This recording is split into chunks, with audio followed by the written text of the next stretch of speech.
Tiene la palabra el señor diputado Leopoldo Moró, que comparte tiempos de bloque con el señor diputado Axel Kicillof.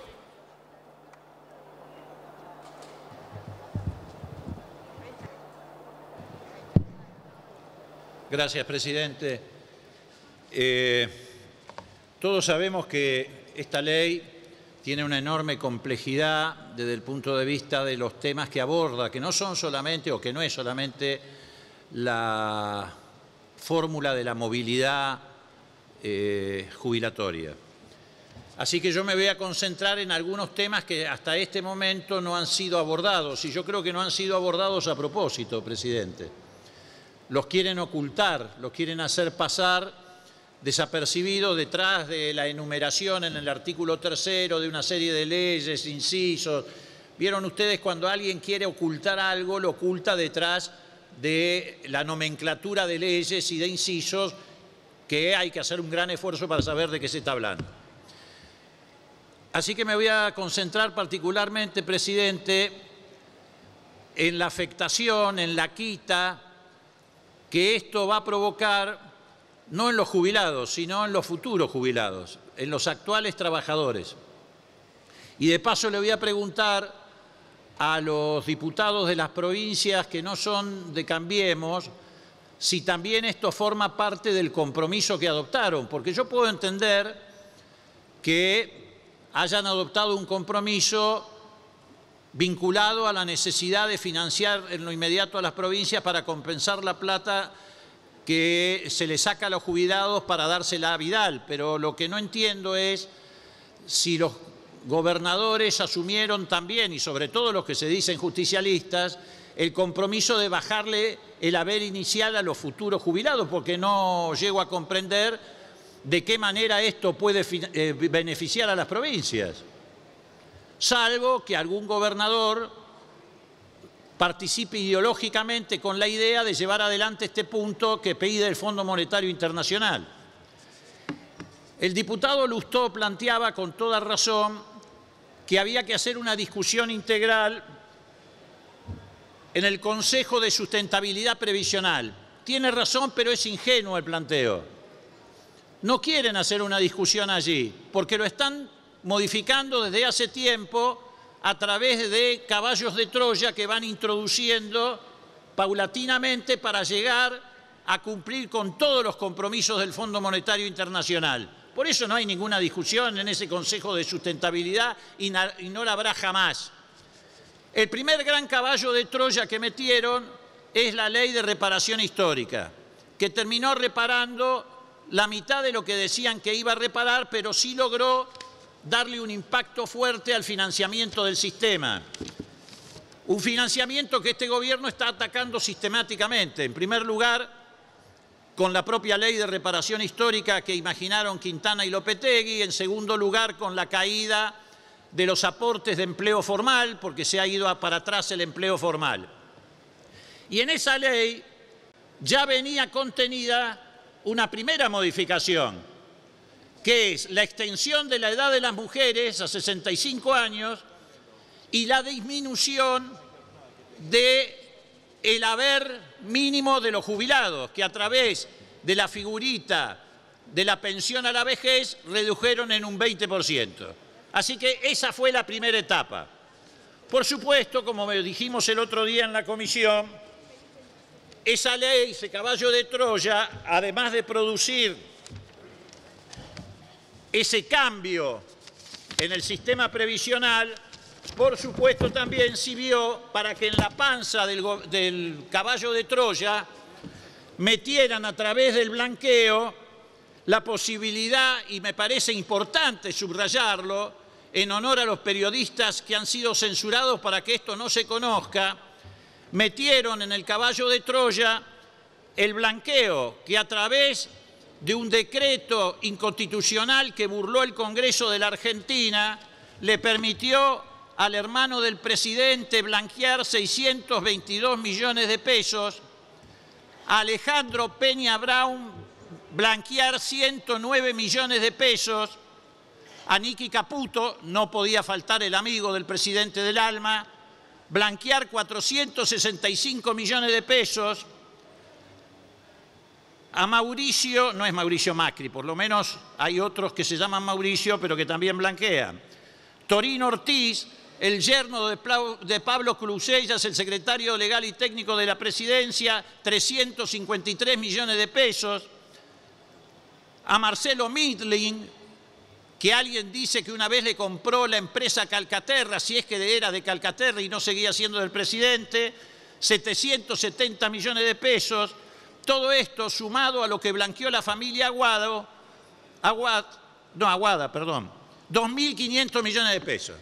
O sea que no solamente le bajaron el haber inicial a los jubilados, no solamente extendieron la edad jubilatoria de la mujer, sino que de paso este grupo de lavadores de plata que durante años, encabezados por el presidente Macri, se pasaron tirando bolsos por la frontera argentina que caían en los jardines de Panamá, blanquearon la plata que tenían ilegalmente afuera. Ahora van a iniciar el ciclo otra vez, por eso se están endeudando, porque siempre los ciclos de endeudamiento de estos corruptos terminan en las sociedades offshore y ya habrá otro blanqueo que les permita blanquear este dinero. Es decir, entonces, presidente, estamos frente a un gobierno declaradamente corrupto y que además hoy le agregó la represión.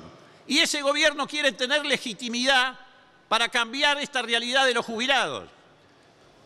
En esta ley vuelven a meter un caballo de Troya. Por eso no hay que hacerse el distraído y menos aquellos que se dicen justicialistas. ¿Cuál es el caballo de Troya?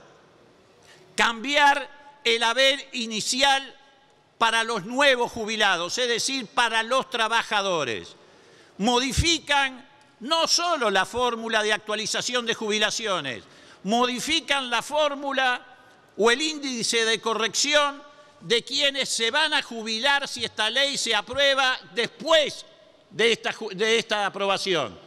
¿Y en qué sentido la modifican? Obviamente en un sentido a la baja, porque esto es otro de los aspectos, Lustó, que lamento que no esté en el recinto, quiere imponer el Fondo Monetario. El Fondo Monetario quiere imponer tres aspectos centralmente.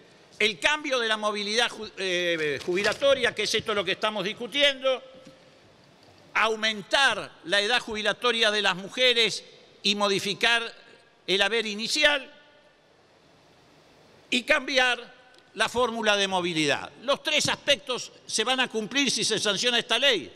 Y esta ley trae, como buen caballo de Troya que es, el cambio en el índice de corrección de los salarios. Ustedes saben que los salarios se corrigen en las jubilaciones partiendo de los últimos 10 años. Se toman los últimos 10 años, se multiplican esos 120 meses, se aplica un índice de corrección y eso te da el haber que vas a tener a partir de ese momento. Se llama tasa de sustitución. Esa tasa de sustitución se modifica en esta ley. Un jubilado, por ejemplo, que tomando los últimos 10 años tenga un salario promedio de 20.000 pesos, con la actual ley de movilidad tenía una jubilación o tiene una jubilación de 15.000. Con este proyecto, ese mismo jubilado que le dé un promedio de 20.000 pesos brutos va a tener una jubilación inicial de 13.000. Le meten la mano y le sacan 2.000 en el haber inicial. Y el haber inicial, presidente, es para toda la vida. El haber inicial es la base sobre la cual se van después actualizando las jubilaciones. Le afanan 2.000 pesos de arranque. Esto también estaba en el acuerdo con los gobernadores. ¿Para qué les sirve a los gobernadores esto? ¿O es una reacción ideológica que algún gobernador está de acuerdo en llevar adelante? También le quiero preguntar a los representantes de los gobernadores. ¿Estudiaron el impacto que esto va a tener provincia por provincia en la reducción de la demanda en esas provincias? ¿El significado que va a tener esto? Si no lo estudiaron, presidente, le paso algunas cifras. En la provincia de Misiones esto va a significar una caída en la demanda de 1.520 millones de pesos. Encima una provincia que está con la dificultad comercial de la competencia con Paraguay. tienen que salir a explicarle a los comerciantes de Misiones que con esto que están votando le pegan una poda de 1.500 y pico de millones de pesos al consumo en Misiones. En Salta, esto va a significar una caída en el consumo de 2.428 millones de pesos. En Santiago del Estero esto va a significar una caída de 1.781 millones de pesos, en el Chaco de 1.448 millones de pesos, en Córdoba de 7.500 millones de pesos. O sea, presidente, están cambiando nada por nada, si es que después le cumplen, cosa que es difícil, el pacto fiscal. Lo poquito que les quede lo van a tener que usar en bolsas de comida, comedores comunitarios, remedios para atender la pobreza creciente en esas provincias. No están firmando, presidente, un pacto de gobernabilidad. Están firmando un pacto de ingobernabilidad, porque están ayudando a un default social que, como pasó en julio del 2001, va a ser el precedente del default financiero, porque esto tampoco le resuelve nada al gobierno. No estamos hablando de dólares, estamos hablando de pesos. Sí le resuelve el problema a Vidal, pero al gobierno no le resuelve nada. El gobierno sigue con el problema de una deuda externa que crece desaforadamente, de un déficit comercial que no pueden sostener, de un déficit de cuenta corriente que no pueden sostener, y eso es dólares, no pesos. Y van camino a esa crisis por esa razón. Lo que pasa es que este default social la va a acelerar. Por eso los gobernadores están firmando un pacto de ingobernabilidad, porque están generando desestabilización social que va a preceder a la desestabilización financiera de la Argentina.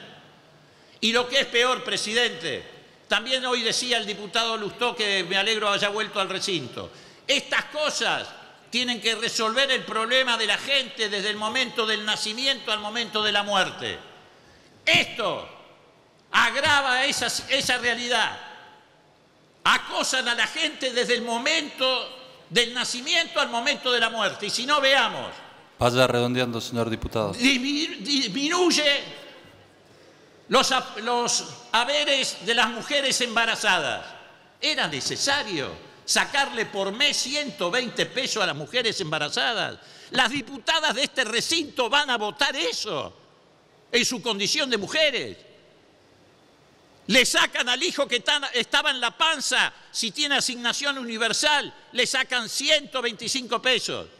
Al trabajador, una vez que crece, le sacan 2.000 pesos del haber inicial, pero se la agarran incluso hasta con los muertos porque disminuyen la pensión por viudez. ¿Era necesario llegar a tanta perversidad? No pueden modificar, aunque sea, lo que le sacan a las mujeres embarazadas.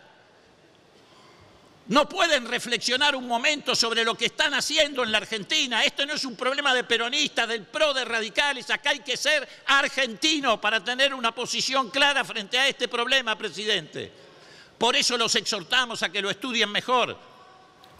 Y además, señor diputado, de la inconstitucionalidad, están enviando en el mismo momento que nosotros estamos discutiendo esto en el Parlamento, un decreto sobre el mismo tema que está en discusión en el Parlamento. Eso es francamente inconstitucional, es un gobierno de mamarrachos. ¿Cómo van a enviar un decreto sobre un tema que se está discutiendo en el Parlamento argentino? Eso no tiene ningún tipo de precedente, presidente. Gracias, señor diputado. Gracias, presidente.